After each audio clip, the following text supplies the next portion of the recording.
សួស្តីអ្នកទាំងអស់គ្នាបាទសូមស្វាគមន៍មកកាន់វីដេអូរបស់ខ្ញុំបាទ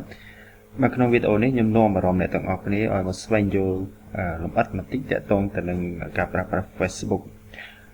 តែប៉ុន្តែ Facebook គឺមានចំណុចច្រើនមែនទេដែលយើងត្រូវសិក្សាអំពីវាប៉ុន្តែខ្ញុំលើកយកចំណុចមួយតែប៉ុន្តែចំណុចនេះគឺជាទូទៅទៅហើយប៉ុន្តែគាត់ថាមានបងប្អូនយើងមួយចំនួនបានសួរខ្ញុំ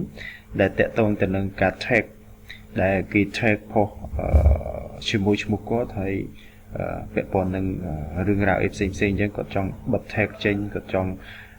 ការពារ Facebook របស់គាត់អញ្ចឹងណាកុំឲ្យមក tag ញញអូខេអញ្ចឹងខ្ញុំនាំអារម្មណ៍អ្នកទាំងអស់គ្នាឲ្យយល់ដឹងអំពី tag នៅក្នុង Facebook អញ្ចឹងឧទាហរណ៍ជាក់ស្ដែងនៅក្នុង Facebook របស់ខ្ញុំដូចជាអាណត្តិនេះគឺ tag ឈ្មោះខ្ញុំហើយបន្ទាប់មកជា public ឃើញអ្នកទាំងអស់គ្នាជា public អញ្ចឹងមានន័យថាអ្នកណាក៏មើលឃើញដែរអញ្ចឹងណា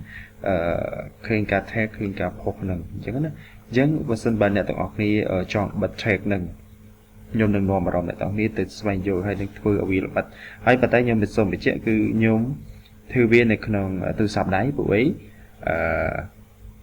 ជាទូទៅសប្តាហ៍ថ្ងៃនេះគឺការប្រើប្រាស់ទូរស័ព្ទដៃច្រើនជាងកុំព្យូទ័រអញ្ចឹងខ្ញុំបង្ហាញនៅក្នុងទូរស័ព្ទដៃដើម្បីឲ្យយើងអ្នកទាំងអស់គ្នាហ្នឹងប្រើប្រាស់tag ហ្នឹងការប្រើប្រាស់ tag ឬក៏បិទ tag បើក tag ហ្នឹងនៅក្នុងទូរស័ព្ទដៃងាយស្រួលបងអញ្ចឹងណាអូខេឥឡូវយើងទៅរបៀបនៃការប្រើប្រាស់ tag ហើយនឹងបិទ tag ទាំងអស់គ្នាអូខេអ្នកទាំងអស់គ្នាអញ្ចឹងអ្នកទាំងអស់គ្នាចូលមកក្នុង Facebook មកទាំងអស់គ្នាអញ្ចឹងមកទៅមកអ្នកទាំងអស់គ្នាត្រង់ចំណុច menu នេះអ្នកទាំងអស់គ្នាចុចលើ menu ហ្នឹងមកអ្នកទាំងអស់គ្នាតមកអ្នកទាំងអស់គ្នា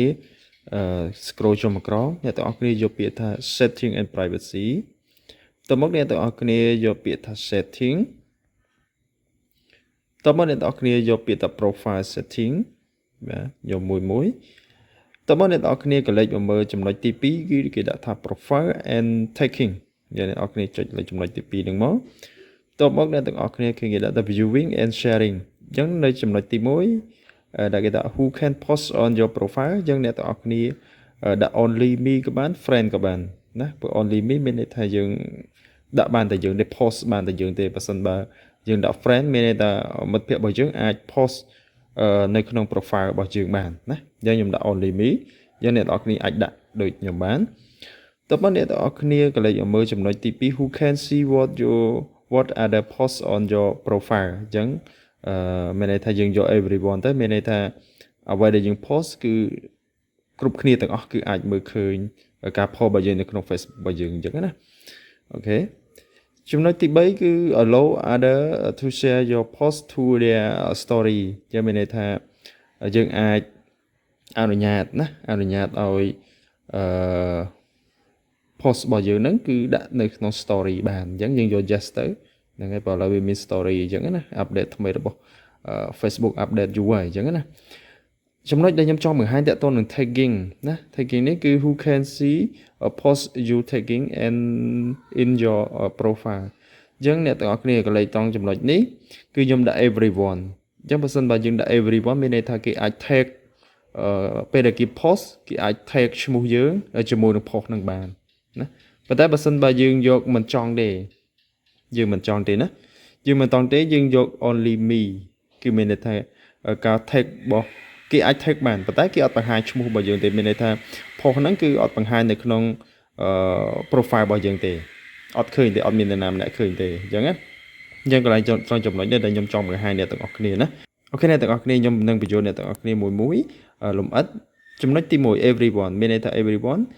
ពេលដែលគេ tag post ដាក់ឈ្មោះរបស់យើងហ្នឹងគឺមានន័យថាគ្រប់គ្នាទាំងអស់គឺអាចមើលឃើញការ post ហ្នឹងអញ្ចឹងណាចំណុចទី2តើតើនឹង friend of friend គឺមានន័យថាfriend យើងហើយនឹង friend មិត្តភ័ក្តិរបស់យើងហ្នឹងគឺអាចមើលឃើញណាអាចមើលឃើញចំណុចទី3 friend មានន័យថាសម្រាប់តែ friend យើងនៅក្នុង Facebook ទេមិត្តភ័ក្តិយើងនៅក្នុង Facebook ទេក្រៅពីហ្នឹងគឺអត់អាចមើលឃើញទេ friend ចំណុចទី4 friend accept ហ្នឹងគឺមានន័យថាយើងចង់ឲ្យនរណាម្នាក់បានឃើញផ្ដល់សិទ្ធឲ្យអញ្ចឹងណា specific friend មានន័យថាយើង allow ឲ្យនរណាម្នាក់ friend ណាម្នាក់ឬក៏ friend ច្រើនអ្នកដែលអាចមើលឃើញការបង្ហាញរបស់យើងហើយចំណុចចុងបញ្ចប់នោះគឺចំណុច only me មានន័យថាអត់មើលឃើញតែយើងទេ គេ tag មិន tag ទៅគេ post មិន tag ឈ្មោះយើង tag ទៅគឺមានន័យថាមើលឃើញតែយើងហើយបើសិនបើយើងចង់ allow គឺយើងអាច allow post បានអញ្ចឹងណាអញ្ចឹងត្រង់ចំណុចនេះគឺខ្ញុំចង់បង្ហាញអ្នកទាំងអស់គ្នាហើយខ្ញុំបង្ហាញតាមរយៈទូរស័ព្ទដៃមកទៅគឺស្រួលជាងពួកអីជាទូទៅគឺយើងប្រើតាមទូរស័ព្ទដៃច្រើនជាងអញ្ចឹងណាអូខេអញ្ចឹងយើងយក only me មក only me ហ្នឹងហើយតោះមកអ្នកទាំងអស់គ្នាក៏លេខមកមើលក្រោមទៀតនេះគឺយើងយក friend មកហ្នឹងហើយយើងយក friend ទៅ review នេះយើង review tag on your post នេះមានន័យថាយើងបើកវាមកពេលដែលគេ tag របស់យើង post របស់យើងគឺវានឹងបង្ហាញយើងយើងចង់ allow យើងចង់ post ក៏ post ទៅយើងចង់អត់ក៏អត់ទៅឡើយហ្នឹងណាហ្នឹងហើយអត់មានអីទៀតទេអ្នកទាំងអស់គ្នាអញ្ចឹងតាក់ទងទៅនឹង profile and tagging ដែលខ្ញុំចង់បង្ហាញអ្នកទាំងអស់គ្នាដើម្បីឲ្យស្វែងយល់កាន់តែច្បាស់អំពីការ tag post ព្រោះឥឡូវគឺការ tag ឈ្មោះ public អីញ៉ៃច្រើនណាស់ហ្នឹងហើយជាប់ឈ្មោះយើងជាប់អីចឹងទៅអញ្ចឹងណាយើងកុំឲ្យវាមានបញ្ហាដល់យើងឬក៏ពាក់ព័ន្ធអីរឿងបញ្ហាអីមួយអញ្ចឹងណាបច្ចុប្បន្នវាអាចទាំងមានបញ្ហាច្រើនដោយសារតែការ post មួយចំនួនវាអាចដាក់ឈ្មោះ tag របស់យើងអញ្ចឹងដែលយើងមិនដឹងខ្លួនដែលយើងមិនចង់ពាក់ព័ន្ធនឹងរឿងករណីអីមួយឬក៏យើងមិនចង់ពាក់ព័ន្ធជាមួយនឹង post អីហ្នឹងមួយអញ្ចឹងណាអញ្ចឹងយើងអាចប្រើវិធីសាស្ត្រនេះទៅបិទ tag ទៅដើម្បីកុំឲ្យការ post ហ្នឹងគឺបង្ហាញឈ្មោះយើងហើយបង្ហាញទៅមិត្តភ័ក្តិយើងឬក៏បង្ហាញទៅនរណាម្នាក់អញ្ចឹងអ្នកទាំងអស់គ្នាអាចប្រើក្បាច់នេះបានដើម្បីបិទ tag ហើយខ្ញុំបង្ហាញតាមរយៈទូរស័ព្ទដៃយើងបងប្អូនអ្នកទាំងអស់គ្នាអាចប្រើប្រាស់បានអាចធ្វើបានងាយស្រួលអញ្ចឹងណា